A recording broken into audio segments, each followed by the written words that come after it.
Good evening, and if you're just tuning in, you are listening live to the Angel Rock. I am your host, Lorilei Potvin. You are listening on. Sorry, my brain's getting ahead of me here. You are listening live on United Public Radio Network, also known as UFO Paranormal Radio Network, brought to you outside of New Orleans, Louisiana. Give a huge shout out to Joe Montaldo, who started the network and also still owns it. He has some great content of his own. It was just my 3rd-year anniversary here in my home here with the Angel Rock. I was just saying to our wonderful guest, you're going to love him, that I did a show Monday through Friday in a previous network, but it never felt like home, and it sure feels like home here. So I want to remind people, if you are listening live and you want to watch the show, please come over to the UFO Paranormal Radio Facebook page as well as the YouTube channel. A lot of people watch on my Facebook profile. I can't see the comments here. I have no idea why on my phone, and I always go back afterwards. But if you want to participate in the discussion, I always try and involve the audience. So because without you guys, we wouldn't have a show. So a little bit about myself. I'm a Canadian clairvoyant medium. I'm a crystal Reiki energy healer, an Akashic Records practitioner, a spiritual teacher and mentor, and I'm also a registered nurse. Now, my show, I say I cover all aspects of the esoteric and the supernatural with a sprinkling of truth seeking thrown in there, always with a positive spin by the end. And the guests that I have on my show are people from all walks of life. So what they are doing, or they've produced either professionally or extracurricularly, they are making a positive change for humanity. And tonight's guest is no different. He has been on my fellow partner in crime, who may jump in here when he gets home from work. We'll see. He's not home yet. He's been on the Dell Show on the Delicious Recipe here on UPRN on Thursday nights. So I wanted to have him first, but the Dell has an hour show, so he's already had him on twice. So I've reminded the Dell, if he comes on here, as he likes to be known on here, that it's my show, so don't take over. So the guest that we have tonight, he's a historian. He's from Ireland. His name is Tom Reilly, and I'm going to read a little bit about what I was shared from the PR agent that he has that we absolutely love. He sends us the most wonderful guests, so a huge shout out to Gavin Lee Davies. It says, historian Tom Reilly has single-handedly taken on the might of academia with regard to Cromwell and allegations of his complicity in civilian atrocity stories in Ireland. Change that, and you change so much about the understanding of Oliver Cromwell. Tom has appeared on national TV and radio, both in the UK and Ireland, and most recently with George Norrie on Coast to Coast AM. Where am I here? Oh, and chat shows. His books on Cromwell have been reviewed by all of the national newspapers in Ireland and many in the UK, including one on the front cover of the book supplement of the Sunday Times.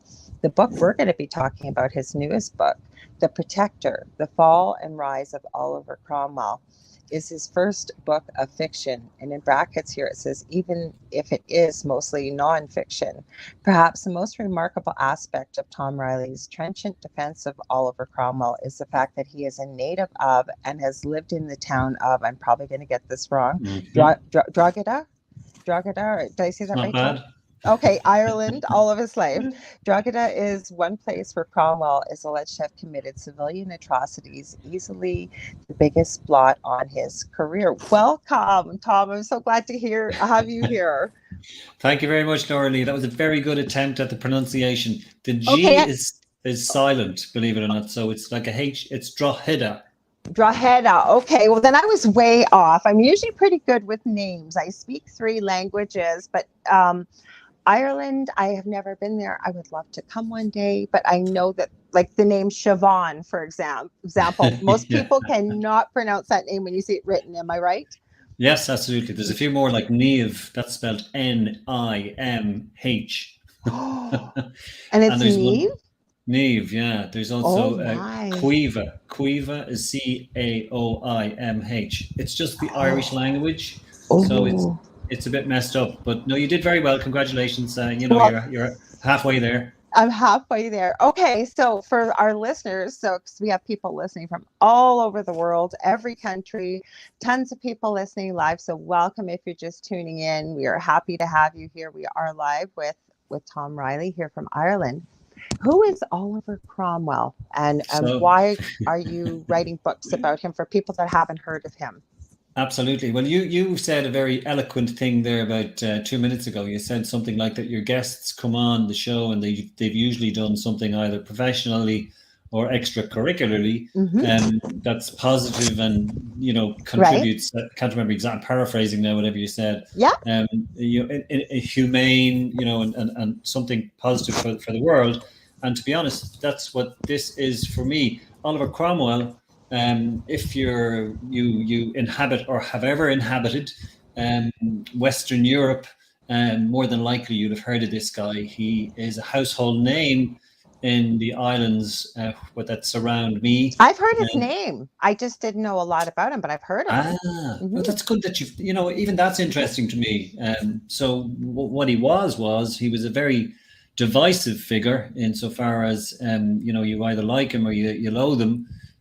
He essentially caused an uprising, or at least was involved in an uprising in the UK, where he usurped the throne, and they chopped the head off the king, and he eventually took over as head of state. He's the only commoner ever to have ruled Ireland, England, and Scotland. But yet, Wow. his legacy in this country, in Ireland, is particularly bad because at one stage he came over here to subjugate the Irish, and that's exactly what he did. So if you're Irish, you will have a very preconceived idea because you will no doubt have experienced the Irish educational system, where you will have heard horror stories of things that Cromwell is supposed to have done. It's like mentioning the word Hitler or Osama bin Laden or Saddam Hmm. Hussein. It's got the same connotation. You think to yourself, Wow. this guy was an animal, but he wasn't, and that's what I am setting out to do. As you said there, I'm trying to correct a historical miscarriage of justice. Well, I think that's so important, Tom, because I think we talked after when you were on Dell's show one time, Mm, or it might even have been, no, I think it was after. But it's almost like history keeps repeating itself, doesn't it? Because regardless of what or who the topic is, regardless, it seems, of where you live in so-called modern times, modern education system, history has been completely erased. It has been changed to a narrative that mm. doesn't support the facts. And that's what it sounds like with Oliver Cromwell. Like, why did they decide to, I can't even say discredit, because I know a bit of this story. I'm trying not to give it away with what they did with his Yeah. head, and but Yes, yes, but I know. why? Yeah. Yeah. So, well, again, like as you say, I think you're alluding to the fact that the victors always write history. I So love he that. ended Yeah. up, yeah, he ended up being a loser, and that has a different kind of a meaning these days. But he lost in the end. Now he after his death, certain things happened, and the king was returned, and the royalists came back to the UK. So they basically steamrolled completely over the regime that had gone previously, and they wanted to erase all trace of it in history, and that's essentially how it all started, and how he became a monster in this particular country. And I'm talking to you from Drogheda. I've never, as we say, left the parish. I've been here all my life, and I've Okay. never. Yeah, it's just one of those things. I'm a home bird, so Well, you I've know. never left Thunder Bay. Like, I've traveled. I live in northwestern Ontario. Now, Dell was born in Toronto. I think, no, he was born here. He lived in Toronto many times. He's been all around the world, but he's moved. But no, I've lived here my whole life, so I hear you. Hmm. Okay, I was just interested in your hesitation there because you weren't sure where Adele was actually born, but that's interesting. Well, the reason, no, I was trying to remember, because there's quite a story about, because I'm a nurse as well, and Yeah. hurt my back, so I can't go back to work. But Okay. The story of Dell's birth, I'm surprised he hasn't told it on a show, maybe he has, is Mm. his mother was in nursing school at the time, and his father was in Toronto working as an electrician. When she went into labor, she was at school.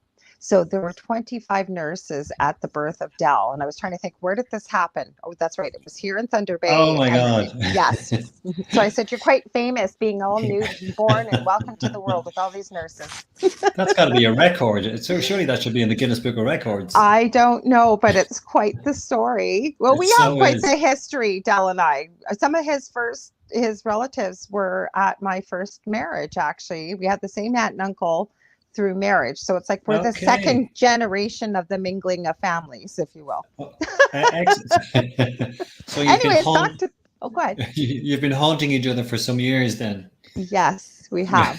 Yes, definitely. I was going to say, we got to get back to your story. I could go on and on and No, on. you're So, fine. yeah. That's fine. Yeah. Yeah. So basically, when the question was sort of why is he such a difficult individual to interpret, and there were just several layers to the story really. The layers that you get when you're living in this country are very specific, and the conditioning that you talked about is also very specific. I don't know that it's necessarily because it happens over centuries.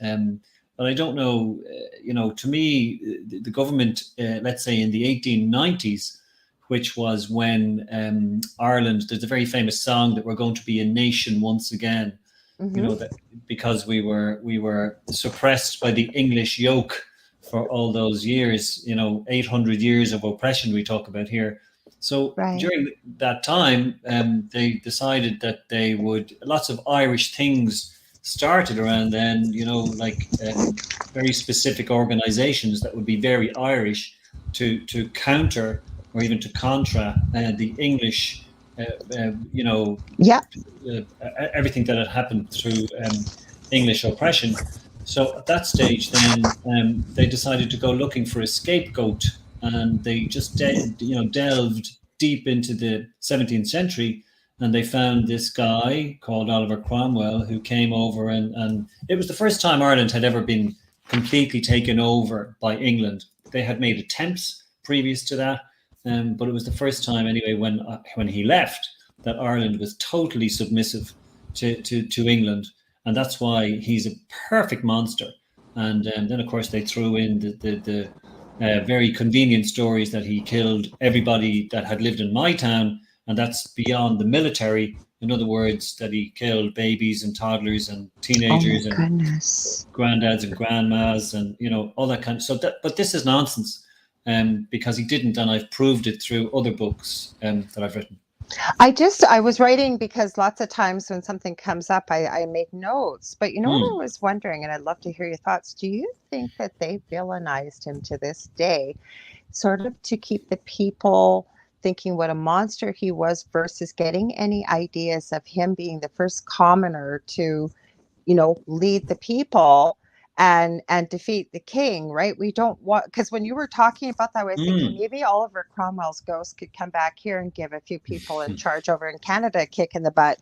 But you think about it, right? Because Yeah. if you villainize them, people aren't going to get any ideas about doing what he did back in his time because it was monumental. Would that be also a reason, do you think? Well, I have to say, I think it would even be, yes, I think that's very insightful. And I think that maybe a lot of that has its source in the 17th century, because I think that was the exact, the raison d'etre. That's what they actually did at that time. They decided to blacken his name, not just to, kind of dispose of the republic that they had generated, but also to make sure that nobody would do the same thing again, because this is what's Exactly. going to happen, and even the regicides themselves. So a regicide is somebody who kills a king, and Oh, there I've never were, heard that before. Okay. I'm going to it's write an that down. interesting, yeah, it's a good name. But there were several of them who signed his death warrant. So they were all hunted down, again, when they lost, let's say, the game of politics, and they were all either hung, drawn, and quartered, or imprisoned, or some of them committed suicide. In fact, there's a very interesting story of two or three guys who made it to the New World, which is across the Atlantic to America. I can't remember, was it North America, Canada? I can't remember, but I think they're running around from the king's men in the 17th century, trying to on the run, trying to get away from them, and they're eventually found. So it's a big deal, and yes, this would have been to dissuade others from any sort of notions that they might have. But there are different levels here, Lorilei, because when you consider the country that I live in and the country that's beside us, it's very convenient for us to be the victim of all these 100 years of oppression, and these days we're trying to not so much ignore history, but put history in its place and understand that the economic, religious, military, social situation back then was completely different to anything that's current. So mindsets were so different. It's like another planet. Right. But the tradition does die very hard, and Irish people don't have to dig very deep for animosity when it comes to our UK neighbours, unfortunately. And that's the kind of thing that I don't really like, and I think that we should be all embracing and forgive the past and move on to a positive future. That kind of stuff, Well, yes, I hear you, but the only thing growing up that I really heard about as a child over in Ireland is it the PLO? The People's... No, the IRA, I think you mean. Thank you. My history. The IRA. Sorry, no, you are right. The IRA, and the things that were going on with that. For people that haven't heard of it, you could probably share it much more succinctly than I can. Obviously, I don't know why I was saying PLO. I know what the PLO belongs to. Couldn't think of the letters there. But that's okay. What was going on with that, Tom? Because there seems to be like these periods throughout history in Ireland where you've got a lot of discourse, if you will, and fighting and and that's exactly what the backdrop was to this English oppression. I say it in a very glib way, but so many people have lost their lives over the years, over the hundreds of years, and on several occasions Ireland made attempts, and mostly doomed attempts, to to deliver Ireland for the Irish, and Ireland should be just Irish and England should be gone. There's a very interesting figure, or so England has something like 192 countries in the United Nations, and England has invaded 170 of them. so that's quite a figure to note, and because we're just next door, and literally we're very much in the firing line. So the kind of things that they did, they say the sun never sets on the British Empire, because they have, locations all over the world where time of the day, Canada being, one of them, they're in the Commonwealth. So, I find it very interesting. You talk about, and I know you mentioned the IRA, but I remember when I went as an Irishman, I went to Victoria in British Columbia, Vancouver Island, excuse me, and we couldn't understand what we were seeing. We were seeing, because it's Victoria, we were seeing Union Jacks, which is the British flag, all over the place, and that we found that offensive, because we kind of do, because it represents so many different aspects of Irish history here that are negative for us. We have our flag, which is green, white, and orange. And interestingly, the green represents Ireland, the white represents peace, and the orange represents the Orange movement in the north of Ireland. So I suppose symbolically, that flag is seen to kind of link all factions over here. When you say the Orange movement, Tom, I don't think I've heard of that before. What is that? So that's basically William of Orange, who was... Oh, okay. Yeah. There's a reason why I'm laughing. After you finish sharing this, I'll tell you why. Okay. It's not about your William of Orange. Okay, that's interesting.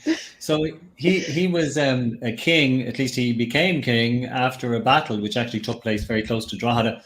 as well. And so it's William of Orange, which is in France, but he was a Dutchman, so it's all very complicated. But the Orange movement would represent Protestantism in the north of Ireland.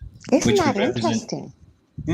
Yeah, absolutely. And this came actually not long after Cromwell. That happened in 1690, which is about so that's 40 years after Cromwell was here. And you know that was when Ireland eventually did become a republic, or at least make an agreement with England. There was a treaty that was signed in 1922. The 6 counties that were exempted from that treaty where, you know, unfortunately, a lot of people saw that as a stepping stone, but it became a very divisive area. So Protestants and Catholics. Because that's what I always hear about from but again, I'm across the pond, but we've always heard about Catholicism and, you know, this large Catholic, like the areas of Ireland with Catholicism versus Protestantism. Protestantism, yeah. It's okay. That'll be the drink. I haven't. I'm drinking Kool-Aid, I swear. Well, not Kool-Aid, but it's no alcohol. So again, it's quite complicated, but the whole you know, notion was that, you know, when I was growing up, the Catholics equals good, Protestants equals bad. And I'm sure if you were brought up because I was brought up Catholic. I was. Yes. Yeah. Okay. If you're brought up a Protestant, and the whole thing, you know, is crazy because both sects are Christian. So, you know, that's like, I really just find that very difficult to deal with. But however, it did, and it wasn't always the case that, you know, religion was the divide, because Orangism in the north. It still is, but more so, one of the things that bothers me, sorry, I know we're going down this road, but I find it very interesting. Let's go there. Let's go wherever we need to go, because I got lots to add to that conversation. Okay. I'm still interested why you laughed when I said William of Orange. Okay, before you start, Dell's home now. Okay, the reason why I was laughing, because I knew Dell's grandparents, like before we were together. And his grandfather was quite the character, and he was a boxer. He was all kinds of things, but he had black hair, and as he got older, it would get silver and white, and he would dye it. And I guess he had a dyeing accident, and it was bright orange. So everybody in the family was calling him William of Orange. That's why I was laughing. It wasn't a big story, but it was funny. But there's a history lesson in there, because there was a William of Orange. Yes, that's why I laughed when you said it. I thought they had made the name up. I'd never heard of. And then it seemed familiar, so I probably have heard it. You know, it just seemed, it didn't sound odd, is what I'm saying, but I didn't know what was behind it. So I'm glad. Can I tell you, I am just so proud that I have actually introduced you to the real William of Orange, and not the guy who dyed his hair in an accident. Well, accidental dyeing. I think it was supposed to be black, and it turned out orange. He just misread the bottle. I don't know what's going on. I don't know what he did, but oh my goodness. Yes, that's another one of Dell's stories from his childhood with William of Orange. Yes. But just to get back to the situation. So when you mentioned the IRA. And so the IRA that's an acronym for the Irish Republican Army, which kind of, you know, is what it says on the tin. That's an army that would be fighting for Ireland's freedom. And the problem is that there was an old IRA, which had a very noble cause, and that fought in wars about 100 years ago now, and they're all being sort of the centenaries of a lot of activity that happened about 100 years ago coming up now. So in 1922, the treaty was signed, and this is 2022.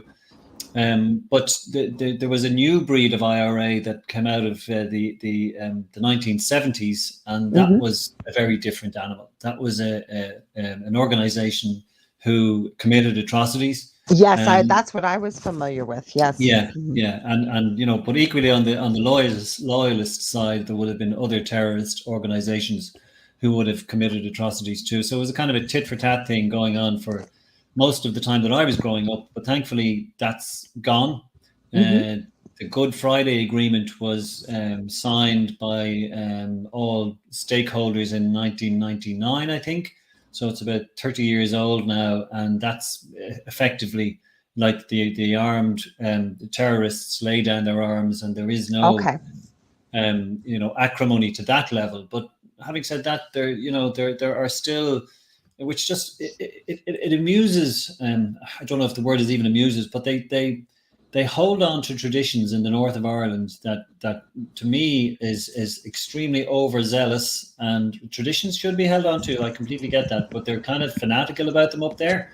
Mm-hmm. And my opinion, and however controversial it is that they really need to get with the contemporary world, because they'll be left behind in some sort of bitter, divisive state, because the two sides are still very separate and it's still determined by religion. And I have some, by the way, Lorilei, I have some boxes we need to tick tonight. I think religion is one of them. Good. I want to talk about that. Yeah, sure. We probably won't talk about the book at all, or Cromwell, because in 2 hours' time we'd be just going, what the heck happened there? You know what, though? But people know that about my show. I'm seeing it says some destinations won't get comments. I hope everybody's hearing this. I'm going to remind everybody, if you're watching or listening, you're listening to the Angel Rock Live with my fantastic guest, Tom Reilly. If you want to watch the show, come on over to UFO Paranormal Radio, the YouTube channel. It's also, I think it's streaming to my YouTube channel. It's also on the UFO Paranormal Radio Facebook page. If you are on my Facebook page or profile, I don't get to see the comments till after. So, because we'd love to hear if you've got some questions, some comments. I like to involve the audience, make you part of the discussion. Sorry about that little sidestep there, but I want to remind people to come on over. I love it. Nothing wrong with that. About religion, though, and I was raised Roman Catholic. I was forced to go to Catholic school. I was. Did you say you were forced to go? Yes. Okay, that's in retrospect, I presume, is it? No. While I was going, back, I had no use for it. I did not want to go to it. I was forced to go to church every Sunday, every Catholic holiday, and I don't say that with remorse or anger or anything like that. To me, it was a waste of time for me, because I felt I really didn't get anything out of it. And do I believe in God? Yes. And I respect other people's beliefs. But even with the paranormal situation we were through in the last 11 years, I've seen some comments below our TV episode like, well, the problem is you people don't get right with Jesus. You're living together and you're not married, or these southern accents. You can hear them when they're saying this. I'm not saying people from the South say that. It's just there was one comment in particular that I knew where it came from, and it was like, seriously. So to me, we had a lot of people stating, well, your problem is you don't have a belief in God. Okay. And to me, with religion, and I have said this for years, and if some people need it, it's not my job to judge, but religion is a man-made created entity. I really believe that. Love to hear your thoughts. Oh, my head is currently bursting. Oh, wow. Yeah. So many things, almost every second word there. I was thinking of say this, but I just, didn't want to interrupt. You can interrupt it. Go ahead. Well, just I've been so just the whole Catholic thing. You see, again, it's interesting to hear you say that about your upbringing, because I suspect that it wasn't, pervasive in your society like it is in mine. In other words, every household, with some exceptions, obviously, but.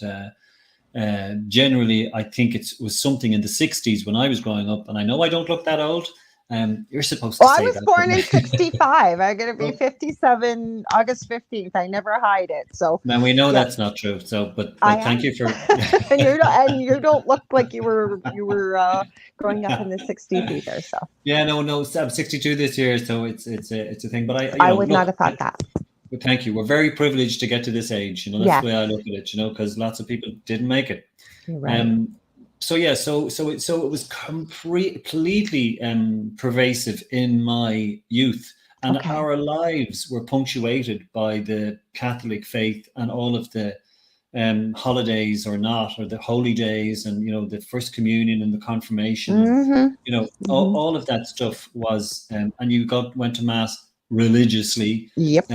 You know, and not only did we have God in the church, but we had him at home, we had him at school, you know, the Catholic God. So we, you know, so it's very much ingrained in your psyche here. Yes. And it's, if you try to get out, which I have done, out of the it's not even an organization, whatever it is, it's very difficult. Dogma, I call it doctrine and dogma. Absolutely. Yeah. It's very difficult to unravel all of the things that have been raveled, if that's a word. It takes a lot of work. It does, because it's ingrained when you're very young, and we're like a sponge at that age. So we take in things we don't even realize that we've accepted as true and believe. You know, that becomes our beliefs.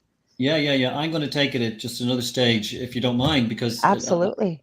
I'm going to say that I believe it's a form of child abuse, because I do believe that that's you know, a very significant aspect, and it's still obviously the same today, because impressionable children are being taught stuff that are, in my opinion, that is completely erroneous. It doesn't really stand up.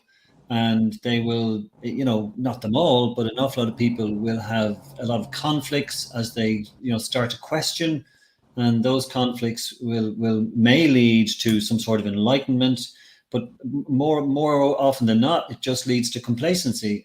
And to me, this is so significant in your life. You need to get this aspect of your life right, before you can understand the world around you. So, but people sometimes, I hope you don't mind me using this expression, but they can't be arsed, which is an expression we use over here, which means they can't be bothered. Yeah. You know, and absolutely, about everything, going on. We're too busy. No, and they haven't got past. And again, this is with no judgment. If people are listening to this, it's a discussion of what we feel we are seeing from our perspective. So I'm not trying to annoy anybody, but I have to agree with you, because I can't tell you how many people, even in the past few years, I'll say, where people refuse to change their belief systems with news, with anything like that, or they hear a few minutes of something and that's what it is. That's what it is. Nobody wants to take the time to dig a little deeper and find out what the facts are, because look, here we are with Oliver Cromwell. And like you said, you've proven it, you've found the facts. And then you still get discredited when you have the facts that you're a conspiracy theorist, no matter what it is. That's no matter so what true. it is. But you know, you know, in this world, to me, and I understand, you know, I may alienate lots of people who are listening to this, and that's fine, because you know, I don't want to do it. But I mean, people have opinions. If we all had the same opinion, where would we be? You know, it would be a very boring world. Absolutely. But, so when you talk about, when anybody talks about, you bring it up, the Catholic faith. So, you know, in my, you know, innocence back then, I thought this was such a, you know, incredibly, you know, the religion, the organized religion that was Catholic faith, you know, had a wonderful history of positivity and all of the good things that it did throughout the world. You know, and I've just come in here, it's sort of at 5 or 6, and I've just come into what an amazingly positive, you know, organized religion, faith. And then, you know, when you start to just lift up the layers, and I'm just home. I can hear him. Yeah. He's home. We're getting into religion. Oh, okay. Yes. So we didn't get into that. No. Okay. You gotta change. Okay, go ahead, Tom. You go change, Del. That's fine. You go change, Del. He said. That's fine. He stinks. I can smell him from here. Is this the butcher? Was he around meat today? He's always around meat. That's what he does. He doesn't stink, though. I'll tell you that. Okay. You see, you only see the best.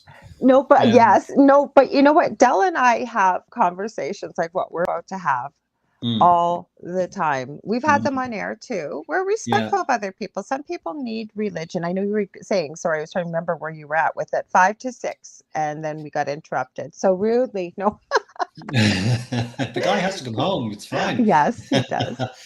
No, I think, like, I'm just going to segue Oliver Cromwell back into this too, because just to give you an instance, like, so, you know, early on, because I like my beliefs to have a reasonably decent evidential platform That's where I am.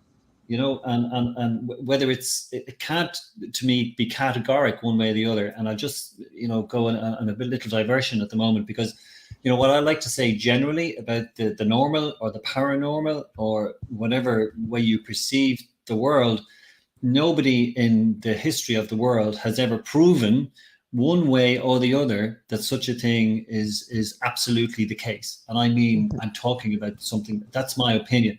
I believe, yes, people have gone very close and there's lots of evidence and there's, you know, and again, for one way or the other. But like, for instance, God, you know, nobody has ever proven, in my opinion, that God exists. Yes, you can believe he exists, but nobody has ever proven that he exists. So my mind is open on that one. I like, it's open on a lot of things. And that's a very But you know controversial what you thing. said, the operative word here, okay, Mm, and I like that, is my mind is open. And I mm, was just thinking that because, you know, things that I believe when I started this journey, how many years ago, you know, really, I think it's truth seeking, no matter what it is. mm, I've changed my belief systems and what I thought to be true because I remained open minded, that I don't know everything, that as new facts become apparent, as I, you know, connect with other people and see whether it's research, no matter what it is. And I'm mm. talking generally, not even the paranormal, anything. Sure. I realized that, yeah, that seems to really make sense and changed my perspective on things. And I think that we should, if we remain open minded. It's a learning process our whole life. I think we're students of life. Earth is a school. Very, what a wonderful expression. I totally agree. And if you know, like, facts can't really, if you know, if they can't really be argued against, opinions can be changed, and that's what you just explained. And you know, to my mind, there was so much. There were so many flaws with what the Catholic faith were teaching me. And just to go back to the Cromwell thing, so what happened in his life is, so he's born into a certain age, Right. you know, and into a certain society, and he goes to a certain school, and what he hears in the school is and I'm just going to use this very controversial expression, the cesspit of depravity that the Catholic Church has been throughout history. So, you It know, has, though. It's not untrue. Like, all I kept thinking when you've been talking about this, and I have to throw it in. And again, I'm not, some people really need religion. There's nothing wrong with that. But I think people are in for beyond a rude awakening when they really find out exactly what is going on. Like you said, the cesspit of, I forget what the depravity. depravity. Depravity. Yeah. I think you're being kind, because when you start to dig, Yeah. holy cow. And there's a pun. People. Holy cow is right. Yeah. I Yes. would use a very stronger, I would use a stronger word. That would be a Yeah. better pun. Yes.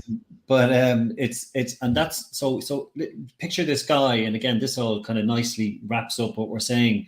So it's Cromwell and religion. So he's sitting in this school room, and the teacher is telling him about popes throughout history who enlisted, you know, people to go down to, so on crusades to impose Christianity, Catholicism on those who were the great unwashed. And if they didn't conform, they just killed them. That's the way it was. You had the Spanish Inquisitions, you had the Crusades, you had what happened to the Cathars in France, where they burned men, women, and children alive, where they roasted them, where they just, you know, hung, drew, and quartered them. So this is over centuries, and several popes would have done this. And this is the Catholic faith that I was, you know, born into. And you know, it suddenly, when I discovered all these things, I thought, what am I doing? You know, this doesn't. Why would I associate myself with an organization like this? Okay, it's That's different. how I feel. Yeah, it's different now, but how different is it? Look at the last 30 years. Look at, you know, since the 80s, when all these scandals have come out, and the sexual abuse and so on. That the first time I heard about an Irish priest or bishop who was involved, and that's when it just went for me, because I thought, oh my God, you know, again, there's a pun, but this is the guy who is, you know, pontificating from the pulpit, you know, telling us how to live our lives, and he's molesting children, or he's got children of his own. And I this was didn't just, know that. I did not. I don't know how I didn't know this through one of our discussions off air. mm, Because we have the craziest discussions, Del and I, and he said, "Well, you do know why orphanages were created in the beginning, right?" And I said, "Well, because children that don't have parents." He goes, "No, they needed a place to house the children of the nuns that have been born mm, out of these relationships with priests." And yeah, there's again, if you're not going to allow men to marry, that priests. okay, or you've taken Men can your marry Lorilei, by the way, just so you know. I meant with the church. I meant with the church. So if you're not allowing priests to get married and Yeah. you take that vow, Mm. that's fine. But then, like you said, they're standing up at a pulpit telling people basically, do what I tell you, not Yeah, what I not do. what I do. Yeah, Mhm, exactly. And that's the irony, and that really bothered me. But the other mhm. thing that I can point to very easily and very clearly is that we have names over here. We talk about the Irish language, and this is how I know these things because there's a name. There are two names here that are very interesting. So there's McIntaggart and Mhm. there's McInnesby. Okay, Okay. so McInnesby and McIntyre are very Irish names, and what they actually directly translate into McIntaggart is Mac an Taggart, which is the son of the priest. McInnesby is Oh. Mac an Aspig, and that's the son of the bishop. So what I'm saying there is that Oh. years ago, hundreds of years ago, before these man-made rules came in to say that priests couldn't marry, and I don't know Because when they men came in. can. I know some who actually have. Exactly. Me too. Yeah, yeah. I'm a big advocate of marriage, by the way, so I'm not going to knock marriage. It's a Oh, terrific I don't knock institution. marriage either. To me, Absolutely. love is love, and my Yeah. eldest son is part of the LGBTQ community, and Yes, his I'm life aware. partner, no Yeah. problem at all. I think love is love. Mhm, Yeah, absolutely. No, yeah, I completely agree. mhm. But those, those, I don't know. It's just such a when you go back and think of the fact that priests could have children back in the day, bishops could have had children. This was legitimately, if you know what I mean, back, that whatever you took from that story. So they actually used to be able to have children. They used to be able to marry, and then suddenly some different regime comes along and says, "Oh, do you know what we'll do? They'll just be dedicated totally to God, and they won't have any distractions with women, and let's just have that from here on in." And now suddenly they've got this, and as far as I'm concerned, priests in Ireland, they're down to a trickle in terms of ordination right now in Here too. 2022. Here too. Yeah, I would believe it. Yeah, and the future isn't really very bright because a lot of the priests who inhabit or run parishes are getting very old. So the new generation are not coming through. New churches will not be built in this country. That says an awful lot. Maybe in 100 years or 200 years time, it will have said an Mhm. awful lot more. But even in this country, people are a lot less religious than they were. I think there's something like it's either 10 or 15%, and that's a high percentage of people who have no religion here. Mhm. So they would be atheists effectively or agnostics. Mhm. Um, so and to me, that's the trend because people are no longer sort of willing, and here comes, it's always going to be controversial when I open my mouth, to accept the fairy stories that they were taught, Mhm. as truth, when they were children. So they're much more accepting of a logical world in that area, in the religious Mhm. area, than they are of. I mean, look at all the gospels that were left out of the Bible, for Thank instance. you. Thank you. From when I first met Del, I kept saying, "Well, you do know," like when we got together. I mean, I've known him, but when we got together as we were dating one another, and I said, "Well, Mm, you do know that the Bible is a man-made instrument. That there are so many different versions and gospels and pages and yeah, what have you. That yeah, some man or men." Probably, I don't think they had women back in those days that would have made those decisions. no, That no, probably not. That only certain books were going into the Bible, mm, and for the longest time in the beginning, he used to say to me, "You hate the Bible." I said, "I don't hate the Bible." I said, mm, "There's a lot of wisdom, but what people don't realize back in the day too, when you start to dig into it, and Dell does know the Bible better than I do, mm, is that I think there's a lot of parables. I think there's a lot of coded language that's in there that they weren't quite able to say that they wanted. Plus, I believe there's a lot of information, a lot of truth that was left out of there. Well, yeah, absolutely. To me, you see, it's a very look. It's 2,000 years old, or thereabouts. I don't know. I mean, I have difficulty with the fact that our morals were handed down to us by a super natural being on a mountain to an old man on tablets. If you know what I mean. I've got a lot of trouble with that. I've got a lot of trouble with a lot of things.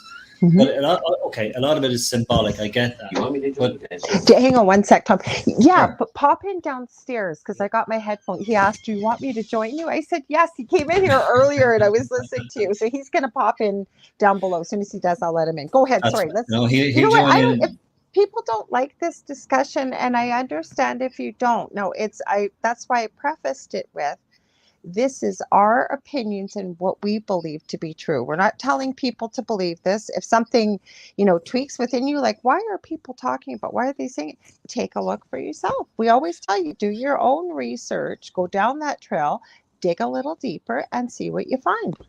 I don't make arbitrary comments unless there's some sort of substance behind them, and this is where I've gotten in life.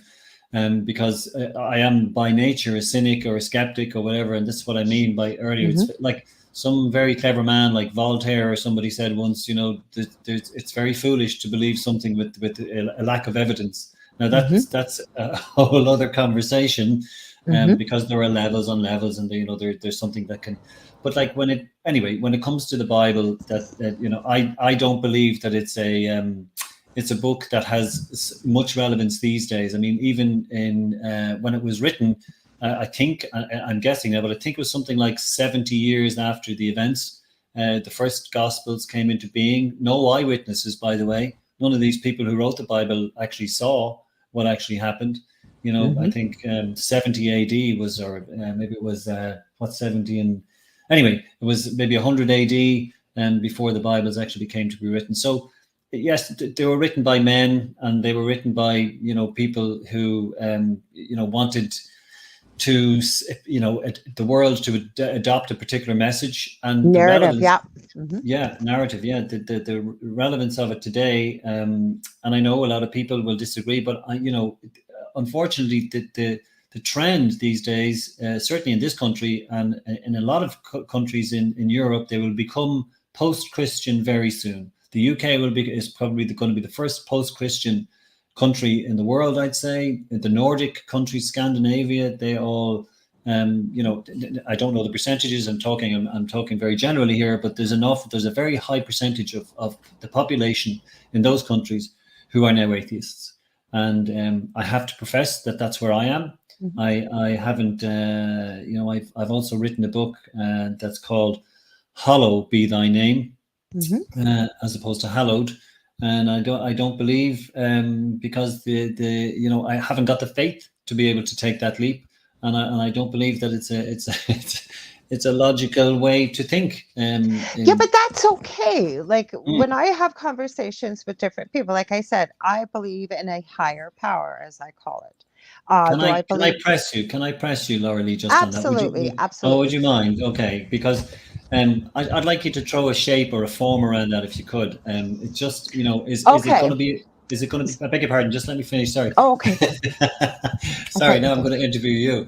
No, it's just like, is that shape going to be oblique? Is it going to be, for instance, like why is God is? So I presume we're not going to agree that God is an old man with a beard sitting on a cloud. Absolutely not. Okay, so is it a 25-year-old blonde? Is it a teenager? So nope. How do you throw a shape around that being? Okay, so we're going to get into quite the discussion here then. And again, my belief, all I'm going to say is I have studied near-death experiences for 40 years professionally as well personally. I worked in palliative care. I am writing a book myself, actually 3 of them. One of them is collecting incredible, unexplainable experiences as nurses, some first responders that we see at the end of life before somebody passes. So, as I understand it, right now in this moment, we are all here for a reason. I believe in reincarnation. I believe we've had thousands of past lives. Mhm. I believe that is God. Is he somebody sitting on a fluffy cloud? I think we're Mhm. looking at that with human eyes. Okay. Mm. With interviewing many people and the research I've done, and again, just my perspective, I Mhm. believe that we are an everlasting energy, immortal energy that goes on forever and ever and ever. Right now, we're just having a human experience in this lifetime. So when we come here, and this is going to sound crazy to some people, maybe to yourself, we choose to come here. That, like, there, as I understand it, You mean to souls on. Earth? Yes, absolutely. Mhm. Because we come in here with spiritual amnesia. We come in here with amnesia of all of our previous lives, most of us. Um, we come in here in these dense, heavy, fragile, clumsy bodies. Um, Gifts that we used to have that we no longer use, but I believe we're capable of telepathy, telekinesis. I believe we are capable of so much more than we've ever been told or taught to believe.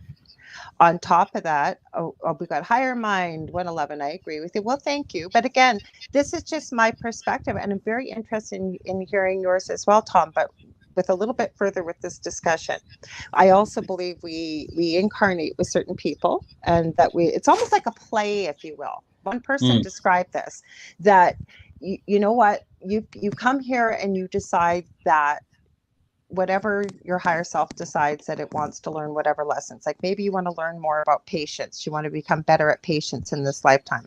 Well, guess Mhm. what, you're probably not going to get thrown into a Buddhist Zen monastery. Your Mm. life is going to carry on. You are going to have people pushing your buttons your whole life, and either you're going to get it or you don't. I think you got free will to do it. But when we pass, I believe we go back. I call it going back home. We go back home. It may sound strange. Do I have proof of this? And I know that's what you're asking for. No. I'm bursting here, but keep going. I know, I can see it. I can feel it. The other thing is that with what we experience paranormally, and you know Dell well enough now, Dell is still a skeptic to this day. He Mhm. cannot explain how he has been thrown 15 feet across the kitchen, his arm cut. There's if he when he joins, if and when I will get him to share that with you. He didn't even tell me for 2 days because he had to pull out all the electrical. He had to test it with his battery. Like, he has that kind of mind. So that's what I believe. I don't actually call God God. I would call it source energy, where we come from. I always say, do I have all the answers? No. I Mm. don't think none of us will have the answers until we do pass from this lifetime.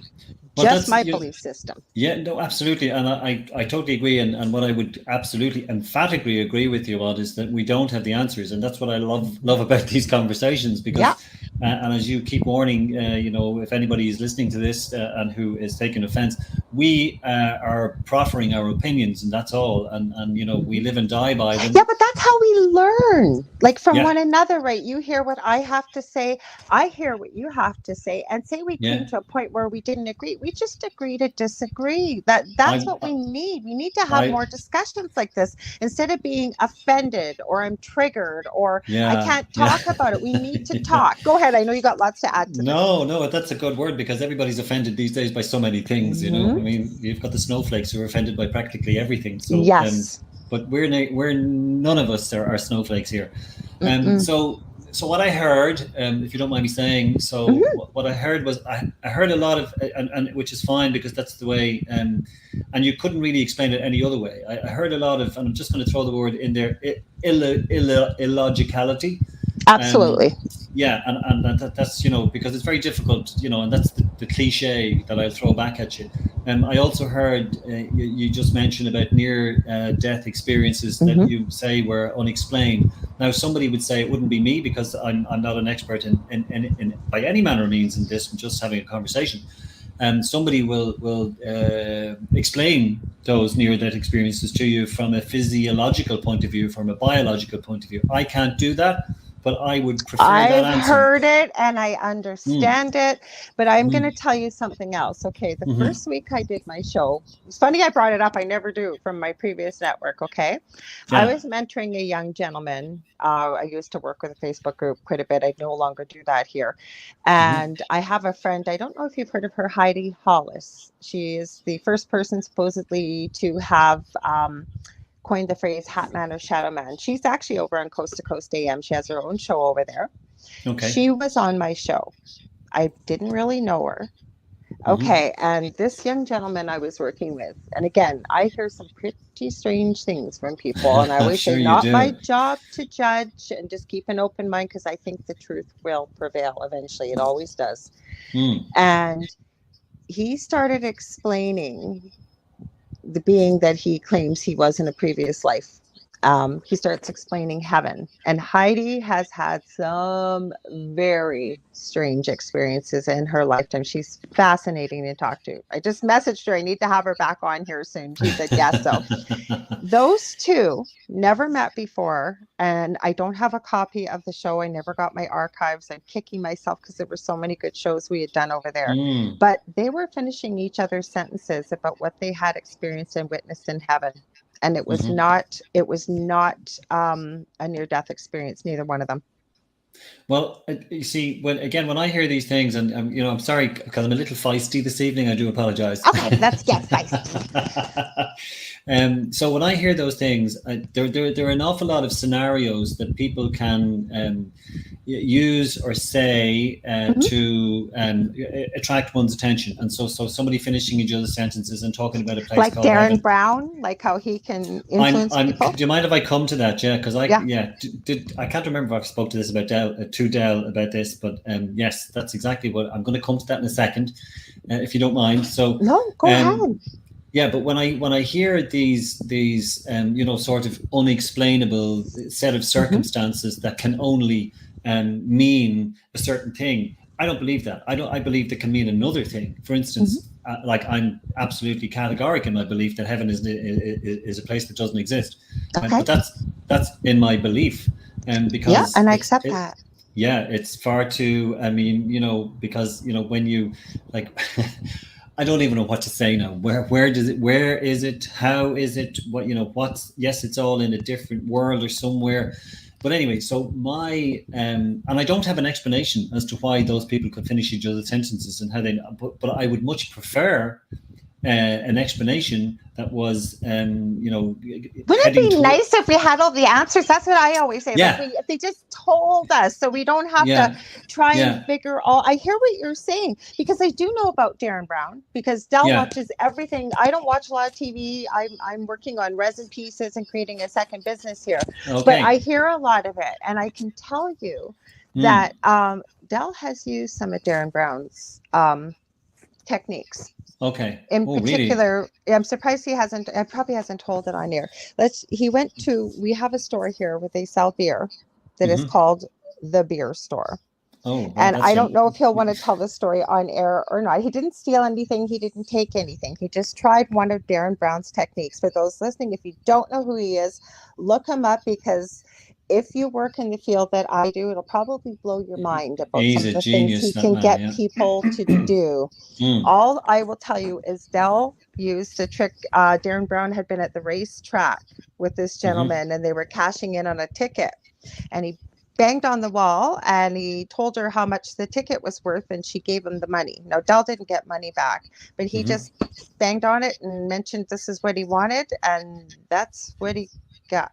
And the people behind him are going, how did you do that? I do that. You can do that. I understand that. And I will point out right here, for most people who do follow my show, again, there is nothing wrong. I'm going to use the term woo-woo light worker. I am a light worker. I would consider myself that for people that identify with it. But there are people whose heads are all up in the clouds and there's nothing going wrong, and we only think about positive and love and light and blah, blah, blah. I'm not one of those people. Very down to earth, very open to hearing what you had to say right there, because I can't disagree with you, Tom, because you were right. Go ahead. Yeah, no, it's just this is this is why you are just Dell and yourself are just incredible people, because what you do is thank you. no, but you're amazing. I don't think you realize how amazing you are. You just you're so engaging, and you allow. Certainly the guest in this instance, but other people's opinions to you take it on board. It's not just paying Because I'm lip not service. right. I don't need to be right. I know I'm not always right. And I can't tell you, I know better than you, and you are wrong, because I don't know. You could be right. Yeah. And you know what? You could be right too. Exactly. Can I tell you the Darren Brown story? Oh, please do. Well, no, it's just a great story because, the clairvoyancy thing, and you used an expression that I wasn't familiar with. Did you say the light worker? No. Yeah, light worker. What does that mean exactly? Oh, that's the collective term that you're not a witch, but you basically, as a light worker, like an intuitive, a healer, spreading messages of positivity, light and love. Yeah. Some of the concepts I just mentioned here with you. Spirituality, if you will. Gotcha. It's basically, it's a catch-all phrase, and it's quite popular. I know within these circles and certain areas of the world that people understand. Go ahead. Sorry. Yes. Well, yeah. And again, a lot of my words will probably jar, as you say, in these circles. But look, that's what the conversation is all about. So, Darren Brown, this is Googleable. It's on YouTube, and it's Hi, Deli. Yeah. Oh, he's there. Oh, we're talking about Darren Brown and religion. So you'll get caught up soon. Okay. We may have. You're only coming in now. We may have piqued his interest earlier. Did we know? I should introduce, for people that don't know, this is my real partner in life. I call my husband, I guess, common law. The Dell. I've already mentioned your show, The Delicious Recipe, on Thursdays. He knows Tom. But Tom's right about to get into a good Darren Brown story. Oh, good. Well, yeah, I'm just raging you missed the Bible conversation that we were having, Del, because I believe we navigated it well. Yeah, we so did. Yeah, we were on the same page. Yeah, that was page 28, by the way, just in case you're curious. And I told him about William of Orange, because there really is a William of Orange. Oh, is there? Oh, wow. Oh my God! How did you not know that?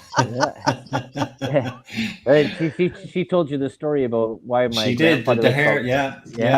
He died the hair, and it turned out to be a bad accident. Yeah, it did. Yeah, and he left it. Yeah. Yeah. Hey, it's his trademark. But nobody. You seem to miss the whole point that he was William of Orange, who was a real character in Irish history and Irish when he English mentioned history. This name, I started laughing, and I said, I'm not laughing at your William of Orange. I'll tell you after your story what the William of Orange means. I thought she was being quite rude, but we let you away with that. So the Darren Brown, and forgive me, Del, if you're hearing this for the second time. No problem. Anyway, he is an English, I don't even know what word to describe him. To me, he's a genius, but I think he is. Absolutely, he's brilliant. He's a reader. He's a seer. He's if I stood in a room with him, I'd be I'd feel naked, because I'd feel he was looking right through my soul, whatever that is. And but anyway, he went to the States for the first time. This is how I remembered the video, and he convinced a clairvoyant or a psychic that he could do a show. This was an American lady, and she said, okay, well, let's do a show. We got a lot of people in an auditorium, but when the show went out, and it's probably went out on TV here, but it's on YouTube, he explained to the viewer that what he was about to do was he was about to put on a performance, and he explained that performance was an act, and he explained very clearly that it's only an act, that he doesn't see people, or at least he wouldn't see people. He's not going to connect with the other world. If the other world exists, he, explained that he's going to, at the end of it, he's going to tell the people who were his subjects, that this was the case. And we were all kind of intrigued, going, how's he going to do this? And, is it going to work? Is it going to fail?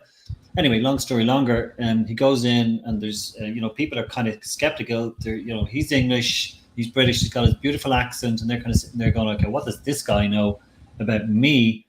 And very quickly, he, and you know the story. He picks something that, how could he know this about this lady? And then maybe your aunt has died, and he might say something like, "Oh, she used to make candles." And then suddenly, she's gone, "Oh, okay, yes, that's definitely me." And she died in a motorbike accident. Now, how could he know these things? And he says other things. And I know, Lorilei, that this is your world.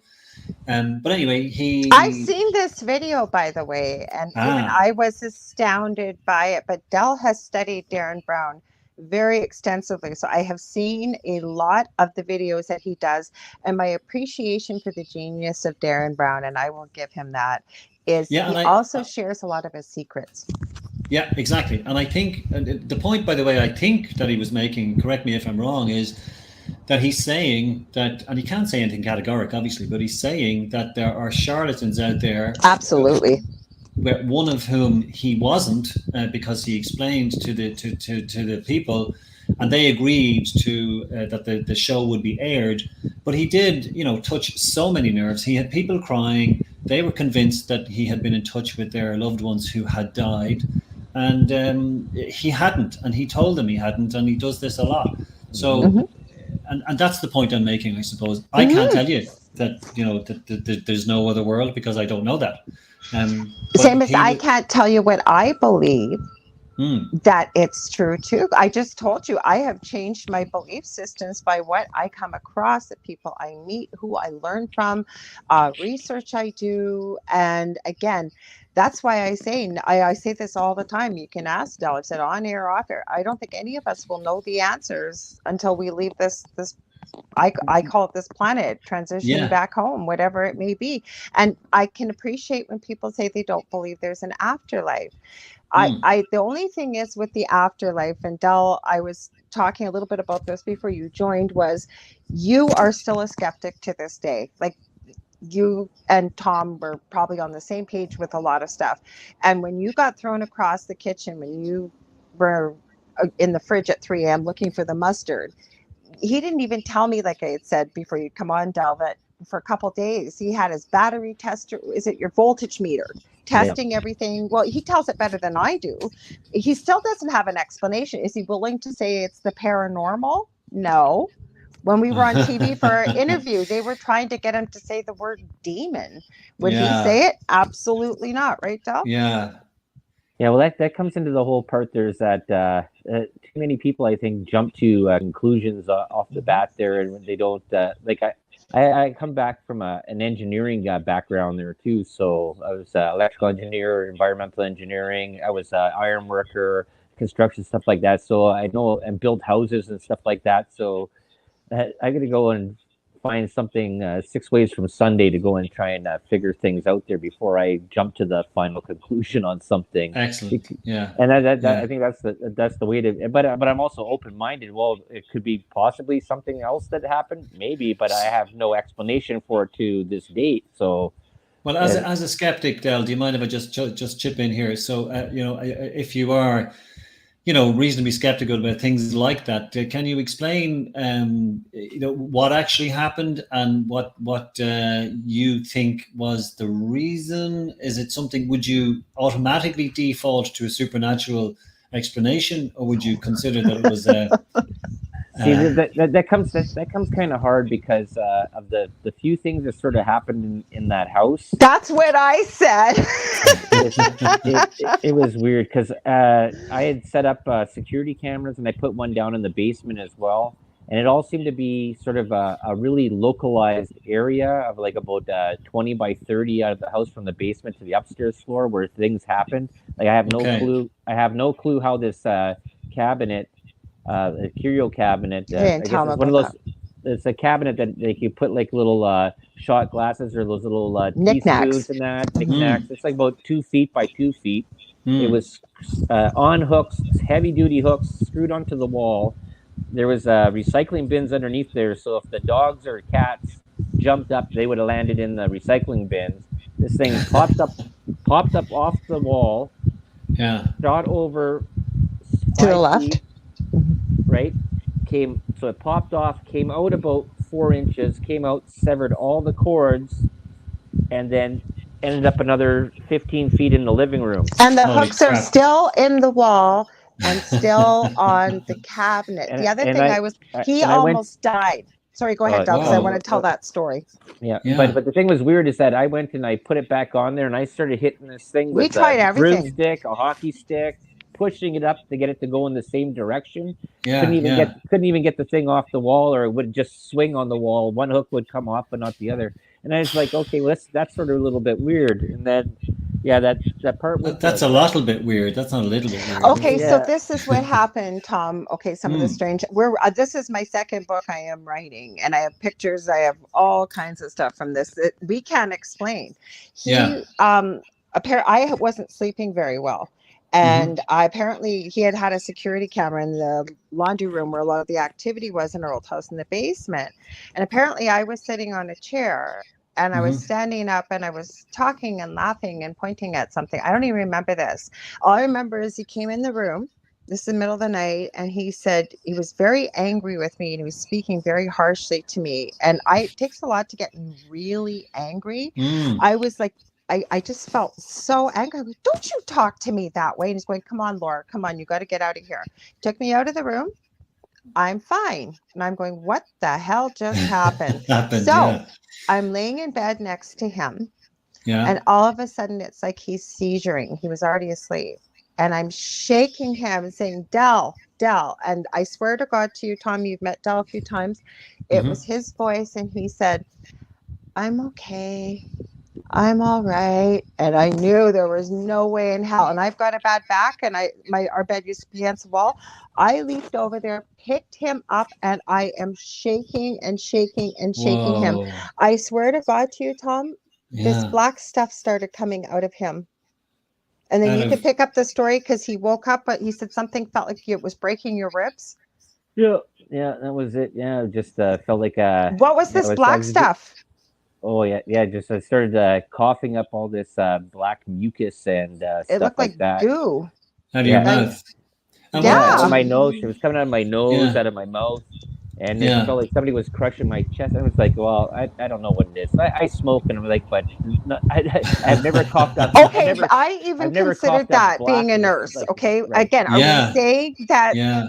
But I'm telling you, a lot of strange stuff went on in that house. A lot of people besides ourselves experienced strange stuff. Pictures. Again, are we saying there's a heaven, there's a God, no, but there's no explanation. Yeah, you see, this is what makes conversations like this so interesting, because you can't discount, that sort of a story. You have to. I can't explain it. You guys can't explain it. You can choose the explanation that you'd like to kind of, embrace. I wasn't there, so you say it very honestly and very sincerely. And that's, but my starting that's point. Why I took pictures. I almost took a picture of what he had come out of him. And I thought, oh, that's a little bit much. And I'm kicking myself that I didn't. I took pictures and video of everything, Tom, because again, I come from a science background with a nurse. I went to university. I have my science degree. He's got a science. So we were trying to what the heck is going on? And I kept saying to Del, we don't document this. Nobody in their right mind will ever believe us. Because it's so incredulous, the things that happen. It's a great idea that you had the foresight to be able to do that. Most people have experiences that they don't, and you've nailed that. I'm interested to read this book, by the way, when it comes out. But one of the things. Sorry, go ahead, Del. Yeah, I was gonna say that the one thing that goes on, the reason that we started watching things is we had our car batteries out of 3 vehicles all were dying all the time. And tires were being deflated. So I bought security cameras to find out if it was kids playing around and letting the air out of tires and stuff like that. And then go through the tape, and all of a sudden you wake up the next morning and all 3 batteries out of every vehicle is dead. And I know there's a thing called parasitic battery drain if you have sort of a short in a vehicle. Went through all that stuff. But this is going on for 6 or 7 months when all this activity was sort of happening in the house. And I was like, yeah, this seems a little bit odd. This is and she'll jump to the part there that she's thinking paranormal. And I'm like, oh no, I'm gonna figure this thing out. I know, Period. But we meet in the middle, and like I said, so I gotta ask you though, Tom, because we're on the paranormal. So I know part of the stuff that Gavin had sent was about the paranormal. So where was you supposedly experienced, or what were people seeing, or did you experience this, or? So no. Well, the very short answer is no. Because I'm on the fence, and I think I've mentioned this on a couple of occasions. I have never had a paranormal experience. I yearn to have one because I think that would make just come visit difference. us. You'll get lots of stuff. I never thought I'd have a discussion about fairies with Del. Let's put it that way, and little people. But I digress. Go ahead. Sorry. Yeah, no, that's okay. Yeah, absolutely. No, it's just that there are so many things that would, and this is the problem with life. You're never going to get that epiphany. You're never going to get that. Well, some people do, obviously, but I seem not to be. I've reached my 62nd year, as I mentioned before, and I haven't. I need to navigate the world with how I understand it. So I don't. Yes, there are lots of stories that you mentioned earlier about Cromwell and the Civil War, and ghost stories on battlefields, and there is a wonderful story. You talked about reincarnation before, and I, Del will hear this again, but I won't we might mention it in a couple of minutes. That I'm intrigued with. You talked about we may have come from somewhere, we're going back home. When this is finished, in my belief system, I believe that we haven't come from anywhere. That the Darwinian explanation is perfectly acceptable to me. That science can explain everything that happened. I just love the whole. This telescope, this James Webb telescope that looked back 4 billion years last week, and it's even difficult to see how can they look back in time, but that's apparently what happens. So to my mind, everything is explainable by and this is going to annoy so many people, but by scientific or logical means. That's the evidence that I much prefer. So this is my world. My world is I will generally default to the logical explanation, and I get that you guys have just explained things, situations that happen to you, but while it's not explainable, I will much like Del. I will try and find if I was an engineer or a scientist in some way, and I'm not. And this is the problem with the world. You see, we're not all that clever. We're not. That's the world that we live in, that we're all given certain levels of intelligence where we can't. We have to accept certain things because you're not clever enough to work out what's really going on. I don't think that you're not clever enough. I think what it is that maybe it's not. Del and I talk about this often. It's not in your bubble, if you will. There's so much going on in the world, right? That we experience certain things that are close and near to us, and then we see things on the outside that, like you said, you can't explain it. So I'm going to default to logic, because I think that that's human nature. We have we've got to go somewhere with it. Yeah, but to my mind and to my experience, Lorilei, it's human nature to default to the supernatural a lot quicker than it is to the scientific. With TV, I think because of TV, before That's TV, correct. It wasn't. People would think they were losing their mind. And although it's a night, by the way, we were never looking for the paranormal. The paranormal found us, and how this happened. Yeah. And it started with a dream 16 years ago that is so real, Tom, that I feel like I had it 10 minutes ago. And I will tell you, something appeared to me that told me it was demonic. I can tell you what it was wearing, what it looked like, what color hair, what color eyes, the whole bit. It tried to get me to follow it. And I've had people even say, well, maybe that was your subconscious and, your religious dogma that you learned as a child. Maybe. I can't say no. It seemed very real, but it very gave real me its to name, you, gave me its name, gave me its animal form. And of course, I did not agree to follow it. I can't say on air what I told it to do, but it was not nice. And then it laughed at me and said, well, when I said to leave, And I didn't say it that nicely. It went, Yeah. oh, no, no, no, no, no. Every time you see a crow or raven, you'll know who it is. Now, with our Catholic background, Dell's been baptized in 3 religions. He also knows Catholicism. The Yes. name I had been given, I had never heard of in all the years of going to church and Catholic school and everything else. Okay. And Okay. he So you couldn't make it up. No, he spelt it for me. Okay. Okay. Yeah. So I looked and I looked and I looked and I looked. And when I woke up from this dream, like I told Dell about it, because we were just friends at this time, I woke up shaking, crying, and in a sweat. That's not me. And to remember it with every detail like I do now still. But the scary part is, and tell me how this happened, 10 years later, because I get people, like I said, contacting me with, needing a little bit of help or maybe information or what have you. And they had come across some type of name. They wanted to know, was it within this dogma? Is it demonic? And this was the name. Well, no, they gave me a name. It wasn't the name I was given. Yeah. Okay. It started with an M. The name I was given started with a few letters afterwards. I don't say it. I do believe scientifically in energy.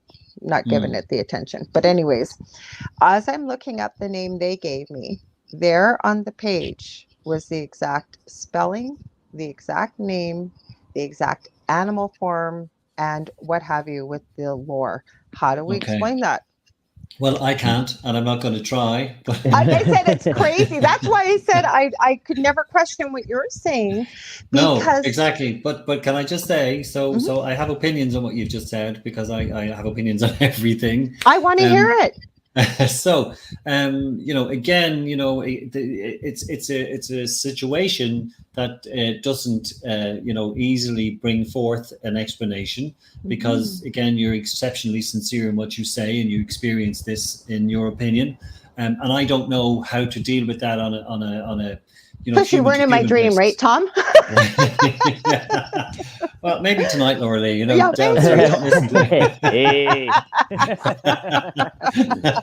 You've done very well, by the way.